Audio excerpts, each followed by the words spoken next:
As much as I love efficiency, I think it's really important when you're creating your nomad capitalist lifestyle and your nomad capitalist plan to have a little bit of inefficiency in the sense of you don't want to put all of your eggs in one basket. And what I see sometimes is people looking for the opportunity to leave the country that they're in now, particularly folks who are upset with the country they're in now. They think it's going in the wrong direction. And they're looking for that panacea. They're looking for that country where the banks are great, they love to live there, it'd be a great passport, it's going to solve almost all of their problems. That's not what Nomad Capitalist is about. Nomad Capitalist is about diversifying yourself so that you always have options. You're not trading one place for another. You are spreading yourself out so that you never have to be reliant on one country. And so today, I'm going to talk about all the different ways you should apply this principle.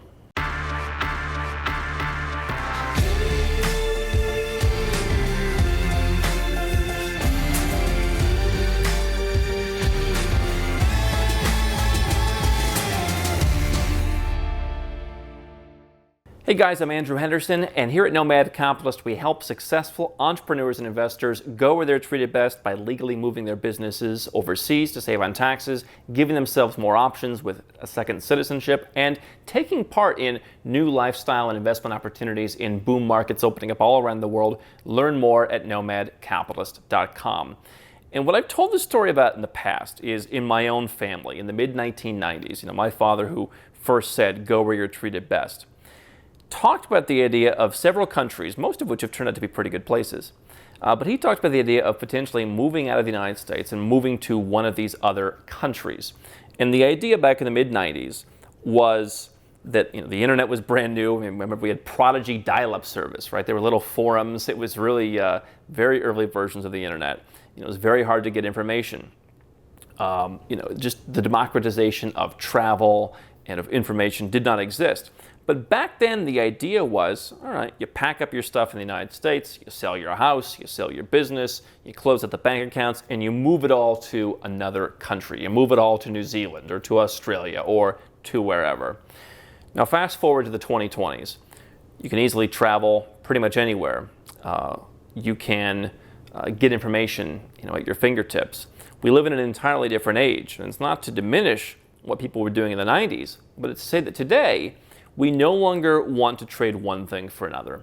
Here at Nomad Capitalist, we talk about the very simple principle of not putting all of your eggs in one basket. The idea is that if you're a citizen of just one country, that country can do whatever they want. We saw this, with the coronavirus situation. Countries don't let you in, they don't let you out. Okay? They tell you what happens to your life. They can tell you what restrictions, they can impose curfews, they can do whatever they want to their citizens. And so if you're the citizen of just one country, you're not only going to have those impositions and restrictions on your freedom and how you live, you may also have financial restrictions, as we've seen with the United States and even some other countries where citizens of the U.S. Can no longer open a bank account in certain places. They're not welcome to open accounts at certain cryptocurrency exchanges or take part in certain investments that the SEC doesn't approve. So a country has a lot of control over you, and by having multiple passports, you basically have what I call the mommy-daddy syndrome, right? If mommy says no, then you go to daddy. And sometimes maybe you need to cut mommy out of the picture because daddy's the guy who lets you do what you want, and mommy is harshing your mellow too often. But you want to have multiple citizenships. You want to have multiple residences, that you have a place to go, both emotionally and psychologically, that you're able to uproot yourself from a country that may be, in tough times and go somewhere else, but also as an investment, that all your money and all your assets aren't tied up into one country. You want to have multiple bank accounts so that you're not reliant on one system, and the government can't come in, as they've done in Cyprus and Greece and so many other countries, and say, hey, you know what, you have too much money, we're taking part of it to bail these guys out. You want to have some of your money outside of retirement accounts, because we've seen developed countries around Europe come in and dip into retirement accounts when they need cash. Okay, so for all these reasons, you want to be diversified. This is the reason why you never want to have in any way to be a slave to one place, to one country, to one institution, to one anything. And so I think that the easy thing to do is to say, well, great, let me go and find one other bank account. Let me go and find one other passport. Now, we don't want to go crazy, right? I had a guy recently come to me who was pretty unique, and we had a nice time chatting back and forth. He already has 3 passports. He's qualified for a 4th one through his marriage, and he wants me to help him get a couple new ones. He says, "Do you think 6 is enough?" I said, "Yeah, I think 6 you'll probably be pretty well covered, right?"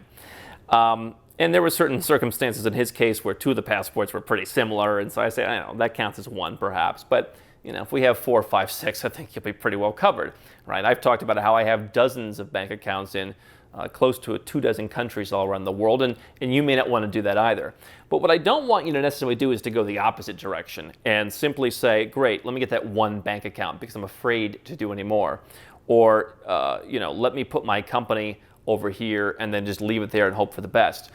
The nomad in Nomad Capitalist does not mean that you have to always be on the run. It does not mean, I was on a radio show recently and they interviewed me and they said, oh, this guy's traveling every 4 or 5 days. And I thought to myself, I'm no longer traveling every 4 or 5 days. I have a series of homes around the world, and if I wanted to live in one place, I could, very tax efficiently. You don't have to travel all over the world.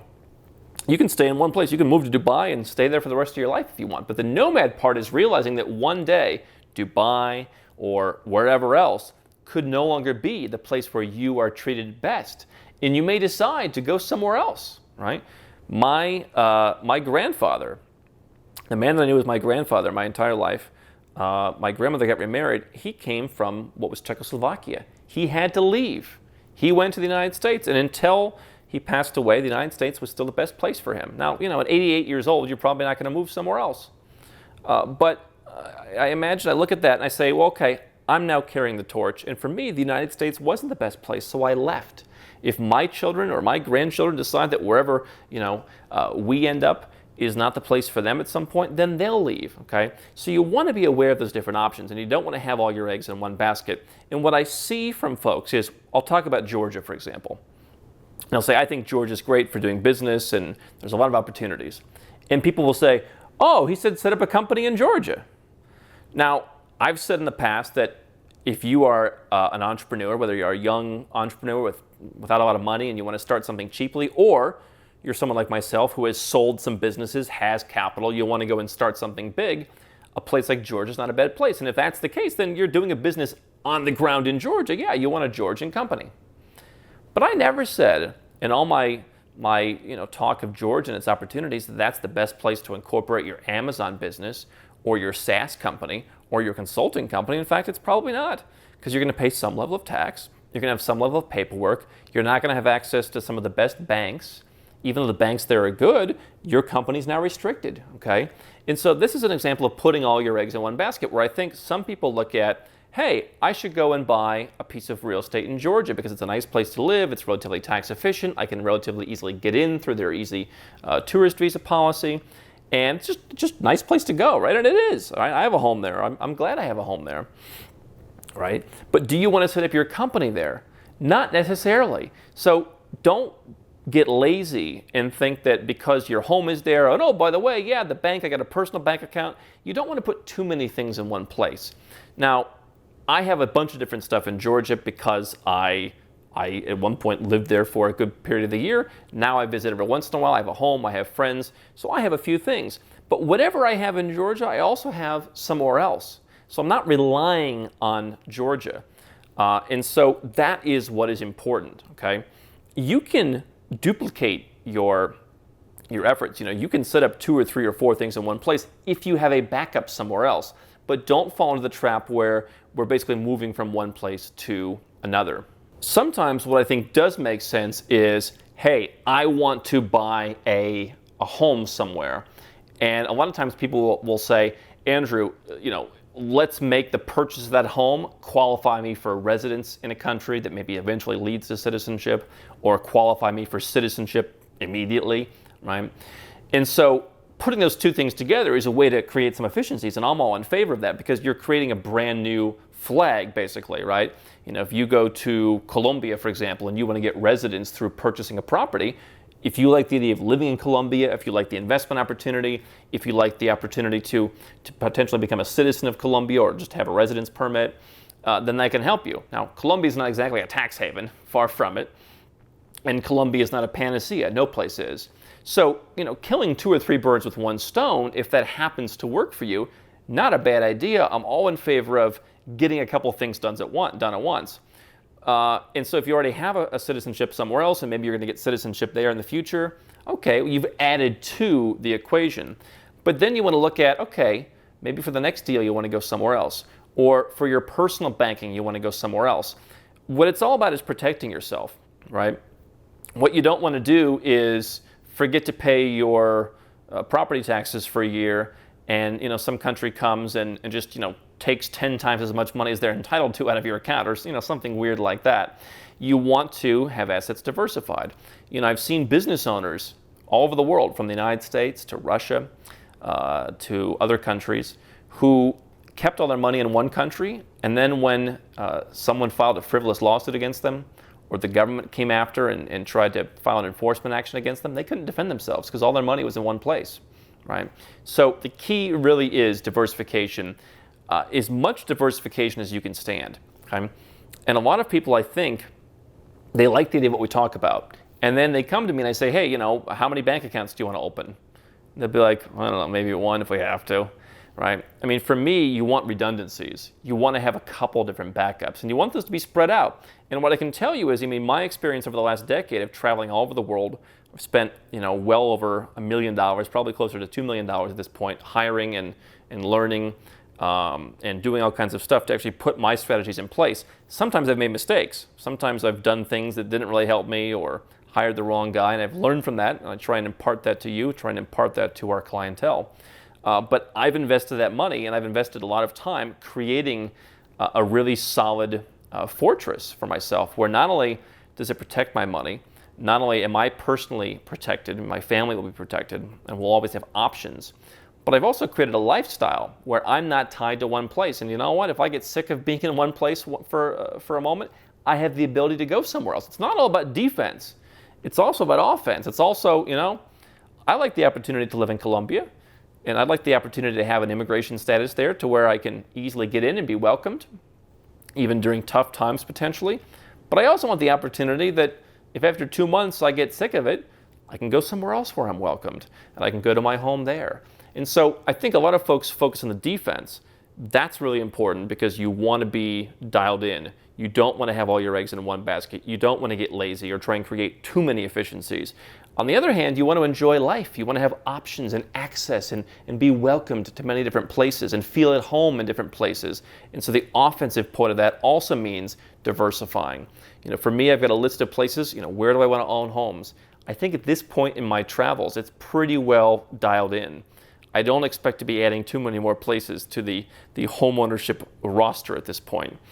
And it's just a matter of building out my infrastructure, building it out. And every year I become more diversified financially. My lifestyle becomes more diversified. I have more options. That's what this is all about. Always have options.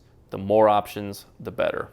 How can Nomad Capitalist help you? 4 ways. Number 1, subscribe to our channel and click the notification bell to make sure you get our new video every day. Number 2, get a copy of Nomad Capitalist, the book. You'll learn a lot of my personal experiences over a dozen years of studying this stuff, as well as exactly some of the strategies that you can use to build your Nomad Capitalist plan. Number 3, if you're not sure where to start, but you want to come and learn from my team and I, you want to come and mingle with like-minded people, learn more about our live conference, Nomad Capitalist Live. It's coming up soon. And number 4, if you want some help right now because you've got a burning issue, you need something solved, you want to lower your taxes, get a second passport, or build the Nomad Capitalist lifestyle of your dreams, go to nomadcapitalist.com and click on Become a Client.